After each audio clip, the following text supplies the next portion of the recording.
Hola, mi nombre es María Fernanda Barreto, soy directora de la plataforma comunicacional Huele a Azufre, comunicadora colombo-venezolana, y hoy ante ustedes pues quiero en primer lugar agradecer la invitación para estar aunque sea virtualmente en mi amada Cuba y agradecer el honor de ser invitada para hablar de nuestro amado Fidel, siempre Fidel. Tuve el privilegio de abrazar y conversar solo por unos breves segundos con Fidel hace muchos años y creo que a mí, como a muchos de quienes estarán allí en la sala en este momento, ese breve contacto con Fidel, ese abrazo con Cuba, me cambió la vida. Así que agradezco muchísimo esta invitación y abordemos el tema. Se nos ha convocado a hablar sobre Fidel y la comunicación. Hace ya algún tiempo que con el compañero colombiano Olimpo Cárdenas Delgado hemos venido trabajando el tema de la paz con P mayúscula y hace poco publicamos un trabajo hace cerca de 2 años sobre la comunicación contrahegemónica y la paz. Partiré entonces de algunas definiciones que hicimos en ese trabajo relacionándolos ahora con el pensamiento del comandante Fidel. Si algo caracteriza al sistema capitalista en esta fase que alcanzó a finales del siglo XX, en la década de los 90, es la acelerada concentración del poder político, económico e ideológico. Esto implicó, entre otras cosas, la conformación de gigantescos monopolios, carteles o más claramente mafias, entre las que contamos las mafias de los llamados medios de comunicación de masas que se han venido agrupando en grandes corporaciones transnacionales para configurarse a favor de esos monopolios capitalistas y concentrar un poder que es inédito en la historia para operar como verdaderas armas de destrucción masiva estratégicas en las guerras de cuarta y quinta generación contra los pueblos. Esta preocupación por la gran concentración del poder mediático ya la tenía Fidel y nos advertía sobre su uso para la dominación ya en el año 92, en la segunda cumbre iberoamericana de jefes de Estado y de gobierno, donde denunciaba que ya nuestra América, África y Asia no solamente iba a ser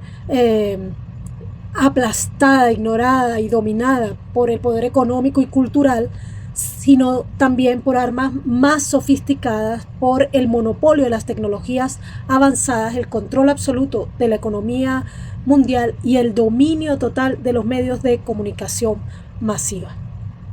Esto es muy importante porque lo que ya advertía Fidel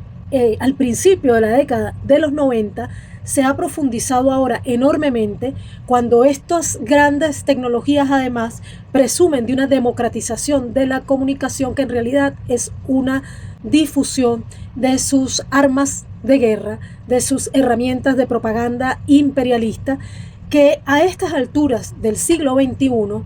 han llegado a tener tanto poder que incluso muchos compañeros y compañeras fetichizan esa tecnología y llegan incluso a nombrar a la virtualidad que se teje en esas supuestas redes sociales como un territorio. Creemos que eso es muy peligroso y que tenemos que desfetichizar, si cabe la palabra,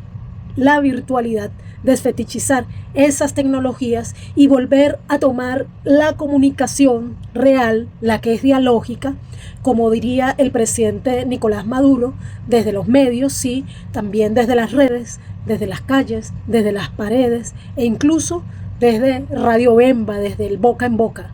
como se dice por acá en Venezuela. Estos corporaciones, más exactamente mafia de los carteles mediáticos, tienen además un doble mensaje del que ya también nos advertía Lenin y nos advertía Fidel. Ellos nos hablan de paz, pero ya Fidel nos decía también, incluso antes, en la década de los 80, que esa paz imperialista se parecía más a la Pax Romana, porque cuando ellos hablaban de paz se referían a ese momento en el que lograrían consolidar el logro de sus objetivos, es decir, su dominación es la paz. Algo similar nos decía Lenin cuando nos llamaba a diferenciar la paz de los socialistas de el pacifismo burgués. Textualmente nos decía Fidel, esto es en 1988, nosotros sabemos cómo concibe la paz el socialismo, pero sabemos también cómo puede concebir la paz el imperialismo. Para ellos la paz es establecer su orden en el mundo, su paz como la que en otros tiempos se llamó la Pax Romana. Para nosotros esto es muy importante, hablar de paz y hablar de comunicación, porque en este momento esas corporaciones mediáticas han logrado naturalizar, no solamente imponer la guerra, sino naturalizar el genocidio, normalizarlo. Bombardean de tal modo las cabezas de nuestros pueblos, nuestras cabezas, las de nuestra juventud, que nos hemos venido acostumbrando a ver el asesinato de niños y niñas en Palestina, el asesinato de niños y niñas en Irán, en Yemen, en África, pero también nos hemos acostumbrado a ver el bloqueo a Cuba y lo hemos normalizado y estamos normalizando la gravedad de todos los ataques contra Cuba, contra Venezuela, contra nuestra América, contra nuestros pueblos en general. Y eso lo está logrando la comunicación hegemónica, además de una bárbara guerra cognitiva que está haciendo que cada vez nos relacionemos menos, nos juntemos menos, nos abracemos menos y seamos más incapaces de concentrarnos, incluso de pensar. Por eso creemos que es necesario recuperar una noción de la comunicación que desfetichice la virtualidad, que esté clara en que en sus medios la correlación de fuerzas está perdida. Eso no quiere decir que abandonemos ahí el trabajo, pero no es ahí donde debemos priorizar la acción comunicativa realmente subversiva, porque hablar de paz con P mayúscula es subversivo. Creemos entonces que es fundamental recuperar una comunicación que parte del territorio real, que pone los pies y el oído en la tierra para escuchar el clamor de los pueblos, una comunicación que es la comunicación de los pueblos, una comunicación contrahegemónica, tiene que ser evidentemente popular, una comunicación que es además un proceso político colectivo. Esa es la comunicación contrahegemónica que creemos que puede realmente desafiar